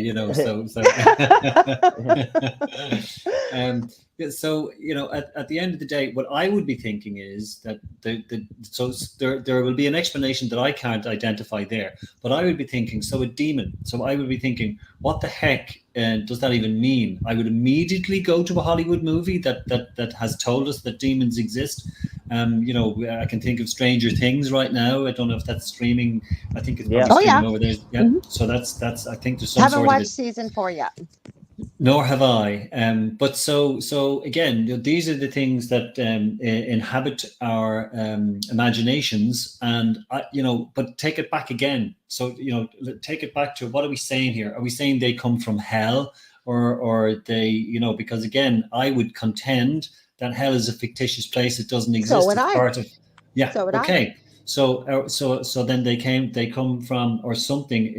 Is it flesh and blood that comes from some dimension that I can't explain, or that you can't explain? Yeah. So what are we saying here? What is the source of that particular? Yes, I understand you had an experience, but what's the source of, what the heck is a demon? I don't for a second believe. This guy looked like a man. Like a man. Yeah, but that's the part is, though, is that that's your interpretation of your reality, that what you've seen there, right? So that's the thing where it comes difference. I understand what Tom's saying there is that we can't understand your experience because we're not seeing it through your experience. And I agree with Tom. I agree with him. I agree with everything. Well, we're not questioning. I'm not questioning, Lorilei, for a second, that you had that experience. I suppose. And again, it's like death. And you mentioned a very interesting word. And if you don't mind, we'll hone in on that now, because so,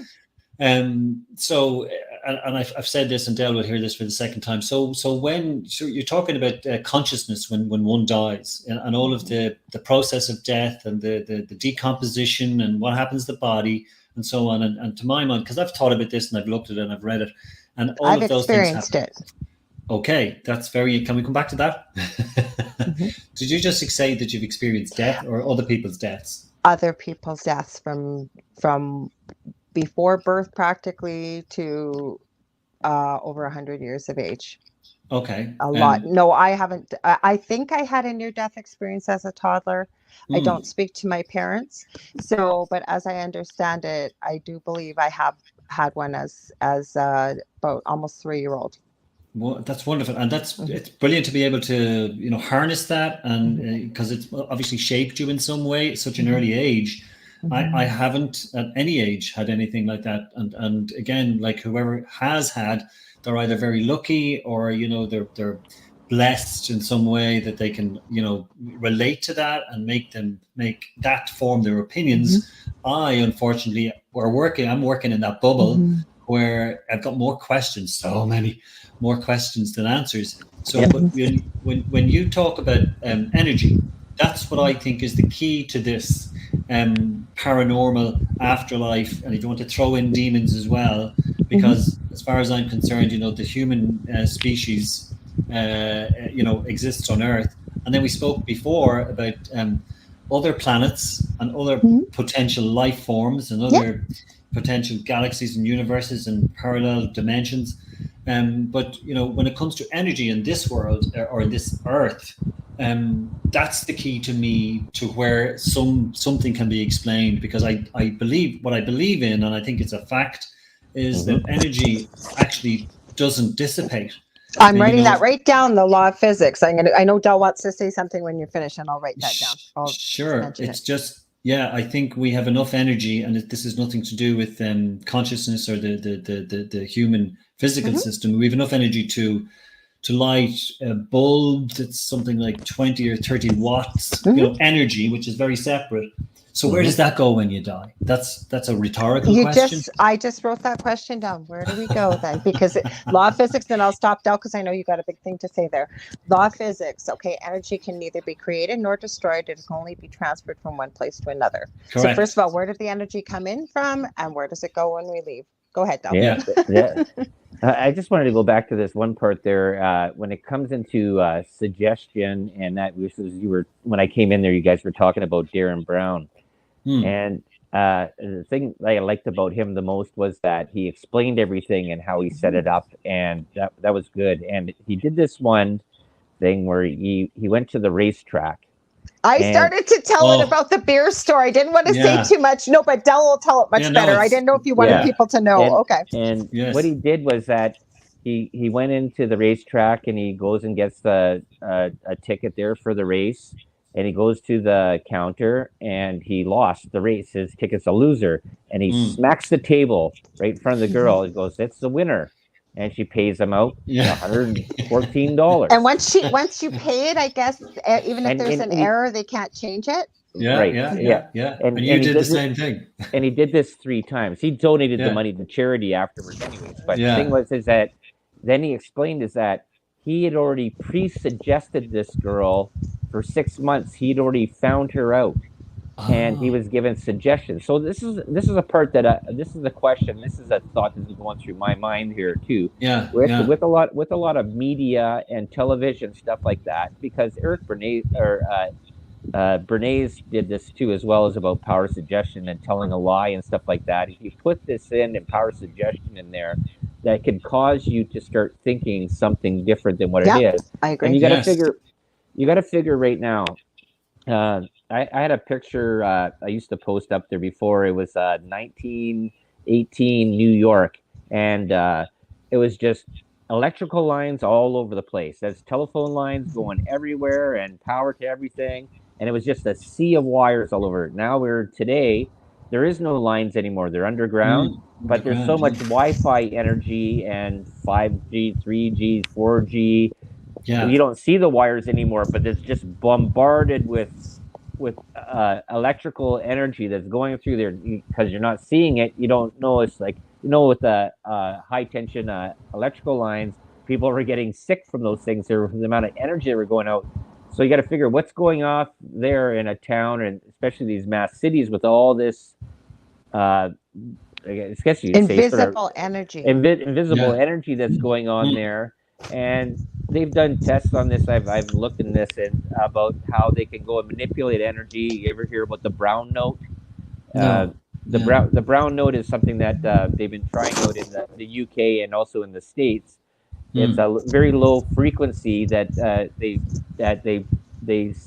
put these speakers there. They use it in the military too as well, and they pump this low deep of vibration energy, and it causes people to release their bowels, right? So it's I wasn't called, expecting that. Yeah, it's yeah, for crowd dispersion. yeah, Okay. it's to get them to run away, right? It's nobody wants to go and Crap crap their their Yeah. pants out in front of everybody else. You want to go and run away, right? But no, Yes. this is a technology that's out there, and it's Wow. yeah, it's amazing how I think Tesla was on this whole thing there with when he was talking about 3, 6, and 9, and then he said with energy modulation, fluctuation, frequency, that there was so much more that can be sort of done with this stuff. That's the whole, but that's where he basically came up with AC current though, and but there's other things. There was that if you look back in the past, a lot of stuff with churches and that is with the hymns and the way the spires were and the way that the church Yeah. chapels inside were to Okay. resonate to Yeah. cause a vibration Yeah. and to cause a feeling. And that's why certain songs are done in certain ways. Yeah, like they that's why they always said like the devil's note in the blues, right? That had dropped the quarter note, and it sort of was a dissonant to it, right? That was away from the angelic note to the dissonant note. And there's a lot, like I play guitar, I play piano, It's and stuff like complicated. that. Yeah. So Yeah. but there's a lot of things that are involved with that, with frequency, vibration, and amplitude. And I'm just wondering if some of this stuff is that we're being bombarded, and there could be, I'm not saying this is, I'm just saying there could be a possibility that people nowadays are seeing a lot more paranormal activity because we're bombarded with so many frequencies. Yeah, absolutely. And that to me, that's very interesting. Or because Project Mockingbird still exists too. We are being that's true, yeah. That's why it's called programming with TV programs. Heck, we could do a whole show on that stuff because Joe Montaldo, who owns the station, when we've done panel shows, he likes to call me Conspiracy Princess. And I always say, no, the stuff that I try to educate myself with, and this is why I'm open to having a discussion like this, Tom, is because a lot of stuff out there. Oliver Cromwell, we've had him villainized, and I'm really glad that you pulled Adolf Hitler and Osama bin Laden in, so people realize the level that this poor gentleman was villainized. We didn't even get into about his head, what happened with that. We got time. No, but I think that's important. I think because they might have heard it on my show, but on your show, we have a different audience. This is an interesting story because this is really, really crazy. Go ahead, Tom. See, what did I tell you, Tom? I told them before it came on, you're more than welcome to come. It's not your show. No, we do shows together all the time. Like, that's why we always tell people, I check with my guests the day of, and, once in a while people forget or whatever. And I always say, don't worry, I got a built-in guest. And he does too. It's the informality that also makes the guests very relaxed as well. We're just having a conversation, it's just amazing. I wanted to come back to so many things you mentioned there. The problem with 2 hours isn't enough, by the way. Well, you have to come back. You'll have to come back, and we'll have Del on if he can get a Monday off. Yeah, absolutely. Such an interesting guy. I'm going to sound boring now because this is anyway. It is an interesting. Well, we story. can go back. We can go wherever you want. You're the guest. Yeah, I always say it's your show. So it's funny, isn't it? I get more excited about this conversation than I am about my own book and talking about the subject. Well, let's just tell the story of the head, then we'll go Let's back. do it. Yeah, because it's also. How about you just go like this? It says the head ended up somewhere where it wasn't supposed to be. So let's go back to where it traveled where it started from. And how did someone get the head? Excellent. So firstly, the story of the head's life is that it was actually affixed to the rest of his body at the beginning of its life. And so when, because of a combination of certain circumstances, Cromwell, as I mentioned before, became the head of state in the UK. Now, that didn't go down well with the royalists because it's all about heads. He had chopped off the head of the king. So when Cromwell died, he was the main target for the royalists who came back. And King Charles II came back onto the throne. And even though he was dead, they dug up his body because they wanted to show. They unburied him, as they use the expression. So you were talking earlier on, Lorilei, about to put people off doing something like he did. This is a very good example, even at death, beyond death. So they hung, drew, and quartered his body, as an example in public places. So. Nothing sends a message like a public drawing and quartering. And this is 2 years after he's dead, So, oh, this dear God. Emphatic. Yeah, the corpse, exactly. Yeah, it's not obviously. It's to cause absolute, horror. Yeah, in the world. Anyway, so London, 1660 this was, and so everybody knows it's Cromwell. They're decapitating. It took 6 blows to chop the head off because the head has those marks on the back wherever he was cut off. And so anyway, they put the head, just to sort of emphasize the fact that he's dead, on a railing outside Westminster Hall. And this is Googleable. There's a picture that actually is on the internet with the spike still through his skull, because it comes to that, and I'll explain how that happened. But anyway, a storm came about in 20 years later in the 1680s. It stayed up there that long. It wasn't just there for a couple of days. It was there for ages. And people were used to looking at Cromwell's head. And this is the guy who used to, govern, and people used to kowtow to. And there's his head. And, hi, Ollie, what's the weather going to be like today? It was a whole big thing. Yeah. And so when his head blew down, a soldier who was on duty below, he picked up the head and stuck it in his coat. I thought, what the heck am I going to do? So I'll take that, I'll run home with it. And he ran home with it. And then he realized that he did the wrong thing, because the following day there was an outcry from the authorities who said, where's Cromwell's head? They they put out a reward for it. It wasn't enough, so he decided to keep the head. And he panicked a little. Anyway, he lived his life. We have to fast forward now because it gets a little, so we have to get through centuries.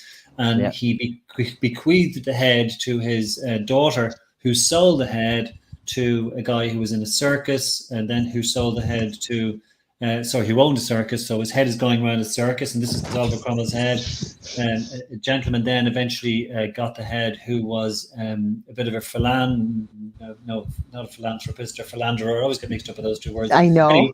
Yeah, it's so easy. So easy, because I'm a philanthropist. Yes. And anyway, he used to display the head at dinner parties, where the head would be handed around, and maybe people would pick off a bit of the nose or a bit of the ear. Oh, dear God.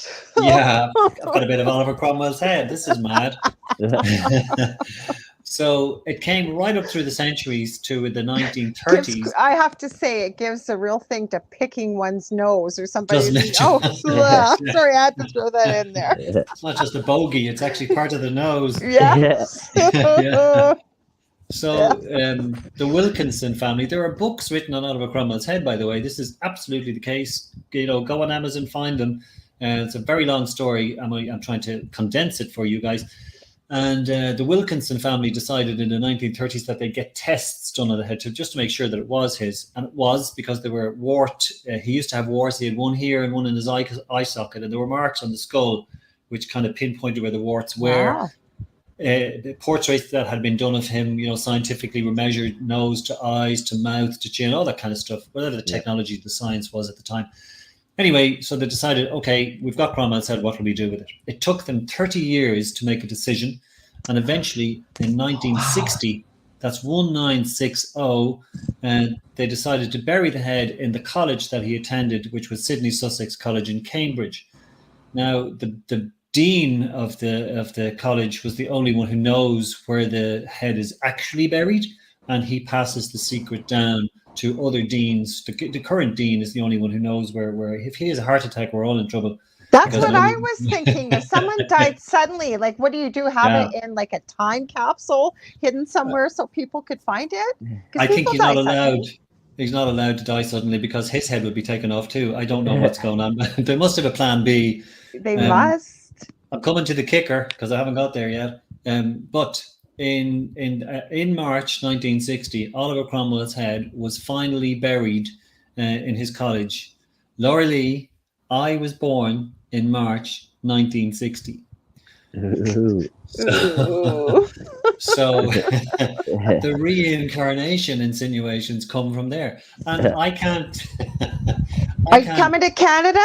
Take care of a few problems for us if you're reincarnated. I bring my trusty sword. Yes, bring your trusty sword. Yeah. But it's a thing, you know. Sorry, Lel. I said we have somebody here that you can take care of. Yeah, I already asked that earlier. Is he Trudeau? Yeah. We can't mention names. It rhymes with Trudeau. Okay.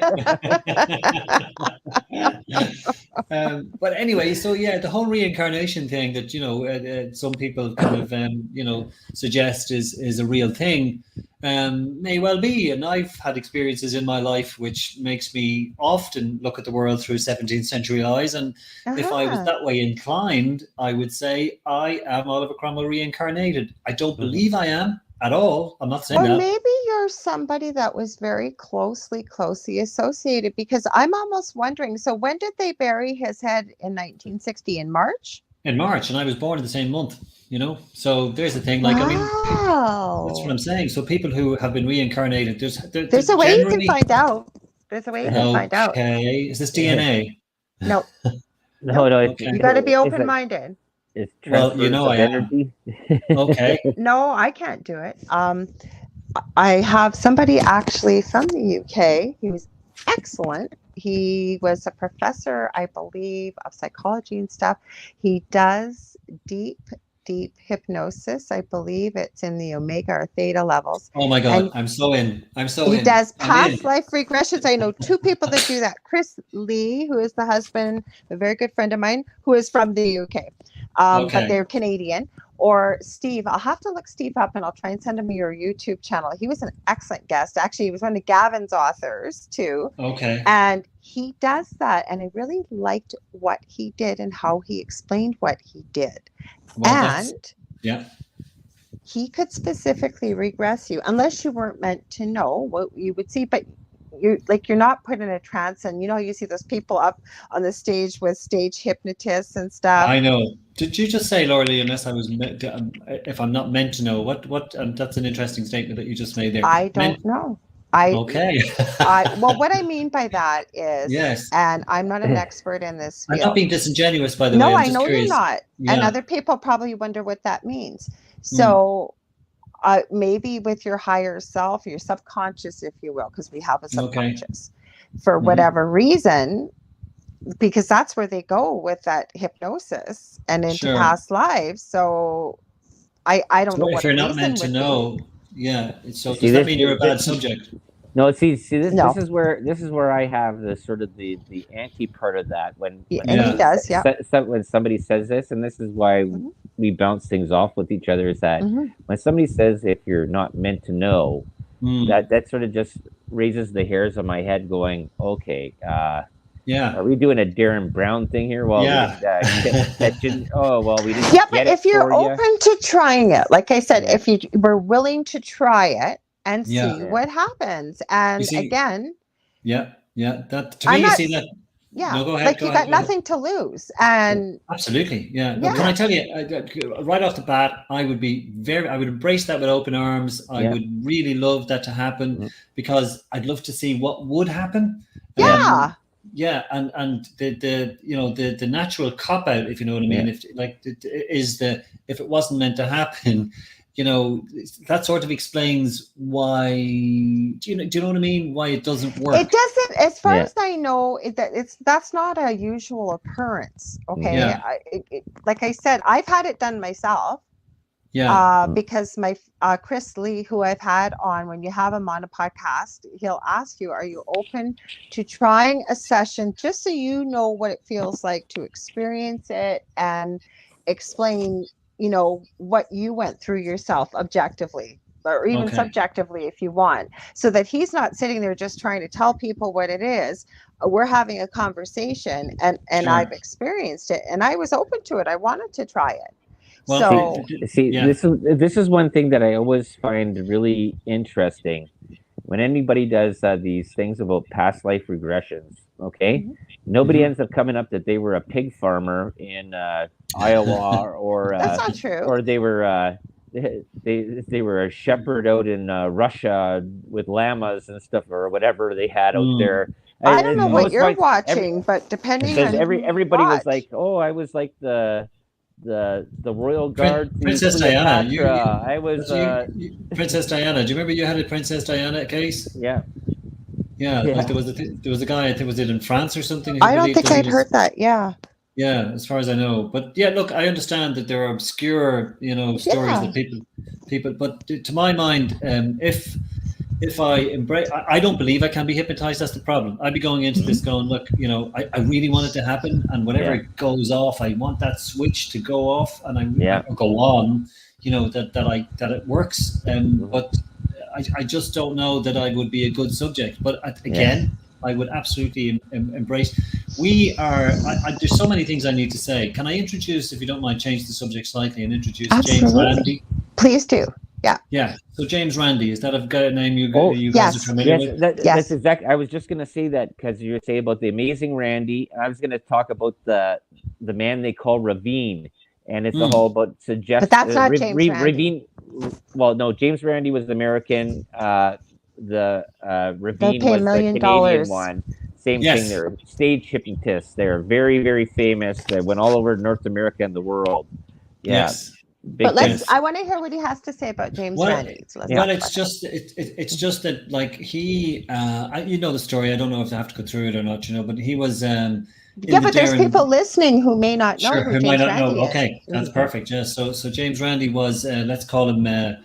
He was magician is the wrong word to use, but he was a circus performer, illusionist, and an escape artist that got into dealing with pulling out people that were saying that they were psychics and paranormal stuff there. And he did a whole show on that, and he gave $1 million. And he exposed various individuals, and they were absolutely. We had the conversation, Del, where people had wearing earpieces at it's been through the annals of time that people have done this with abilities. Yeah. Some of the televangelists are they're just not real, and they con people. But James Randi had, this reward that he had put out there for anybody who could credibly provide some sort of, and it didn't have to be, 100% all singing, all dancing. It just had to be something that he couldn't explain in the supernatural arena. Something that whatever it was, and lots of people tried and came along, and he called them out. More often than not in the first 10 seconds explaining what they were going to do, and they were all tricks. So nobody ever is the short answer, the short way of finishing. Have you ever watched his April Fool's joke from, I think it was a couple of years ago? Go on. It's on YouTube, and I'm trying to remember it, but he actually said somebody won $1 million, and he brought the person up, and he had them do all this stuff. Like, it was really astounding to see what this person. It involved computers, and I thought, well, isn't that kind of cheating? Like, if it's computers and blah blah blah. And at the end, he said, "April Fools." Well, the part that was really interesting out of that amazing Randy is that the other magician Banachek, and when Banachek was very young, he had these two magicians go in, and they went to Boston. I think it was the MIT, because the government wanted to go into this whole thing about paranormal stuff, about them bending spoons. So they had James Randi as the person that's writing all these rules and that. And then these two guys that were his apprentices that the university and the government didn't know were his apprentices, went in there, and they went in and they would sneak in the middle of the night, and they'd bend and break the spoons and do all this stuff there. And it's great. I have a problem with spoon bending. It's a really interesting documentary, because he explains this whole thing, and he explains about the $1 million challenge. And then it goes into his life about how he was duped by his boyfriend and stuff like that, who was somebody else. That was really interesting. I have a problem with spoon bending, because I had something else in my mind that spoon bending was going on, like literally focusing and watching the spoon bend. And, I forget who was talking about it. I thought, well, I got to see what they're talking about. And when I looked at what these people were doing, I'm going, really? Really? like how do I know you didn't just have another spoon down there and grab it, because you could go but to me, that's not spoon bending. Yeah, I don't. Uri Geller, I presume you're familiar with Uri Yeah. Geller. Oh, yeah. Yeah. That was Yeah. the big fight there between the You're, two I of was them there. thinking Yeah. of him. I couldn't remember his Yeah, name. Yuri he's the Geller. Yeah. guy. Yeah, he's over at this neck of the woods. Mhm. And I'm just watching the time, so there's a couple of things I need to get in, if that's okay. Let's go for it. You have to come, but please come back again, Tom. Well, can I hope so. I thank you. You're so good to invite me back. But there's one, if we do come back, and can I suggest a topic that may take up some time? It's nothing to do with Cromwell. No It's worries. basically very little to do with paranormal activity, but it is in this arena. And maybe you've heard of it, maybe you haven't. We can talk about whatever you like. Like, as you Okay. can see, Del and I can talk about all kinds of things. So, and you're the guest, so you choose the topic. But please, let's slip in what you want to talk about. Get in here for the Well, last few minutes. I think so. So this next program could be a series of programs if we do this, because it's something that love I it. got so interested in. I got obsessed by. It's fascinating, layer upon layer of mystery and intrigue and death and murder and treasure and any amount of things. So, so it's French and it's Rennes-le-Château. Okay. Any lights going off? Yeah, that No. name sounds I've very heard that familiar to me. name. Yeah. And Okay. Del and I do series, by the way, together. We used to do shows back to back or one Okay. night after. So we could do that, couldn't we, Del, with Tom? Just so what you need to do is, if it's okay, and I'm encouraging you on a live show, so you can't say no, because so you've heard of the Da Vinci Code. Oh, Yep. yes. Okay, so now we're in the ballpark. Okay. Yeah. So the Da Vinci Code was born out of the Rennes-le-Château story.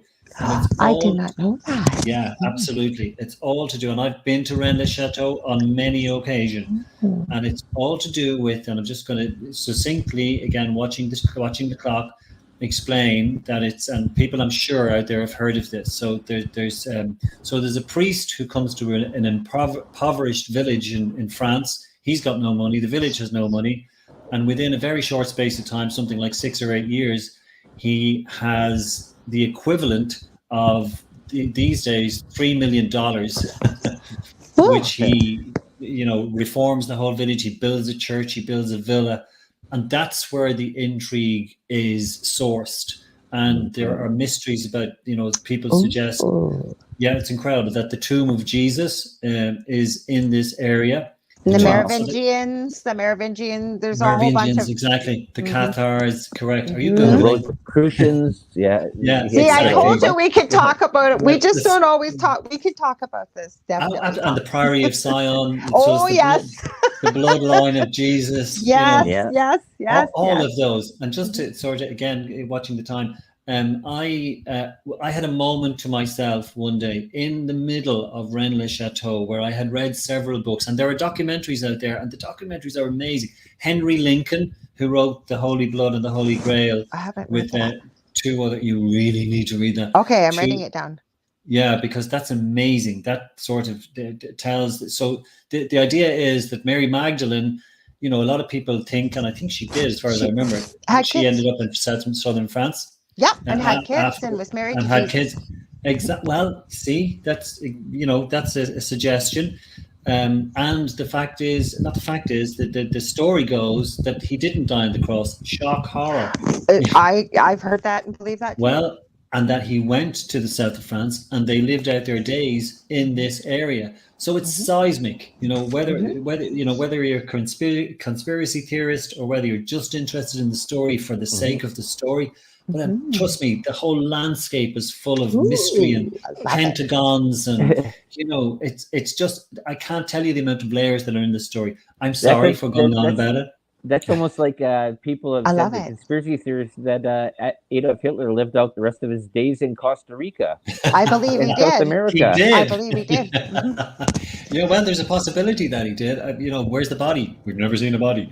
Yeah. But anyway, Rennes-le-Château is if you don't mind, and you can ignore me and you can say no. Look, Tom, I already said yes. I can't wait. I love it. Del and I have another guest that he's met. That was a friend of mine. I told him you're gonna love her, and he does. And now that our shows aren't on the same night, we can't always do it back to back. But Varla Ventura, she's an author too. super interesting lady like yourself. You're not a lady, but super interesting. And we usually have her on, but I'd love to do this. Would you join us too, Del? Oh, for sure. Yep. Listen, Yeah. This would be terrific if you I would, love it. because what you will do, and I'm serious, there will be people out there, guys, whose lives you will change, because they will get on a plane, they will go to Rennes Chateau. There's only about 60 people living in the village. It's on the top of the world. It's an amazing, and when you Google this, you'll see the view in itself. It's an intrinsically beautiful village, medieval, lots of history. But anyway, all of that will come, and you will literally change people. Like, people will go over there because the treasure apparently has not all been found. And over the years, there's a sign outside the village that says you can't dig in this village, because they've had so many people come to dig. But I don't think the treasure is in the village, and nobody does. But anyway, so it's a whole treasure story. Oh, wow. All right. So, ladies and gentlemen, if you are listening to that, look forward to that, because we're giving Tom an absolute yes. We want to do this. We want to talk about it, and I'm sure we get to do like a show on your show, and then bump into an hour into mine, and then bump into there, and like do a little Carter stepper thing, whatever. Well, do you know what? Since I've met you guys, I've been introduced to you guys, I want to keep this going, because I've been very disappointed earlier on, thinking, oh my God, this is the end now, because we've been chatting, we've been talking. Del and I have had 2 shows, and I apparently I wrote a book, by the way. I don't know if that's part of the same deal. Let's tell them where to find your book. We've only got a minute or 2 left, but we will have Tom back on for sure, because look we went all around the world and back again, basically, to Oliver Cromwell to tell people where to buy your fantastic book, Tom. So where can they buy it? You don't know it's fantastic. I do have a copy of it. I did start. Yes. Yes, I do. Okay. No, don't embarrass yourself by saying you got to the first chapter and didn't read on. Not all the way on. Not all the way on. I usually get into the first or second page, because I have quite a few authors Gavin sends me. I wish I had enough time to sit and read. No, that's fine. The book I read at my breaks. I'm a little bit more diligent than my other half there. Okay. He's better than me. Anyways, where can they find your books? Look, the best way to do is go on johnhuntpublishing.com. It's there. There are lots of reviews on that page. It'll give you a flavor of what it's about. I call it faction, because it's a fictional biography but based on fact. So it's a new word I've coined. And trademark it's just, it. I think I will. Yeah. And it takes him from when he was an infant to when he dies. And spoiler alert, he does die at the end. But it's not so much my. But do we? But it's not so much that I've made an interesting story. His life is the interesting story. I've just embroidered, the whole narrative around that. But it's a fantastically amazing story of his life, and he was such a fascinating character. Yeah. And I have a link to it in the write-up, folks. Del, you want to tell them quickly where they can find you? Yes, you can find me Thursdays at 7 p.m. Eastern time, and going to have Big Jim back on again, and we're going into the blood diamond African trade. Ooh. Sounds exciting, you guys. You don't want to miss that. Big Jim's always got great stories. And I want to thank you all for being here. As always, I'm sending you all so much love and light. We will be back next Monday, same time, same space. I meant to note who I'm having on. I do have a guest. It's a female, and I think it's one of Gavin's authors.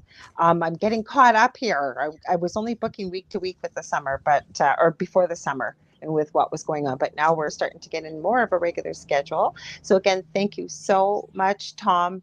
I can't wait to have you back on. Thank you so much for being here. Thanks, Del. Very much, Lorilei. Thanks, Del. For joining us. Okay, so good morning, good afternoon, or good evening, wherever you may be. And again, we will see you same time, same space next week. Oh, yeah, if you want to get a hold of me, facebook.com/The Angel Rock, whether you want to book a reading, healing session, mentoring. And I've got 2 groups on Facebook, Paranormal University for all things paranormal, Angel Rock for some of the topics we've discussed here tonight. So we will see you all next week again. Thanks, everybody. Bye.